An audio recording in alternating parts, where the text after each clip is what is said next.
Ito, mag-adjust tayo ng handbrake na hindi nagtatanggal ang gulong. Ayan. Montero na Gento to. Turuan natin yung ating OJT kung paano mag-adjust. Ayan. Ito, tanggalin nyo lang to. Ayan o. Cover lang yan.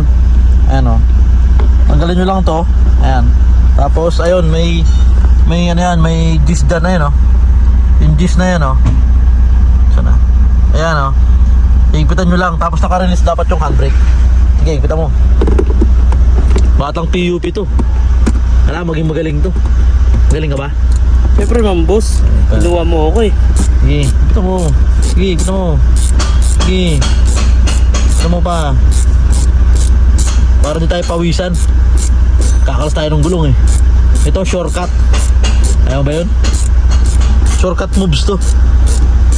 Kita pa na, yan natin. O, yan o. O, tingnan nyo. O, walang kahirap-hirap. Diba? O, walang karas gulong yan. Ihagbitan mo pa, yan natin.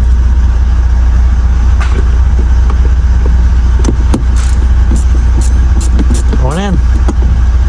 Yan lang boss, no? Tanggalin nyo lang to yung cover.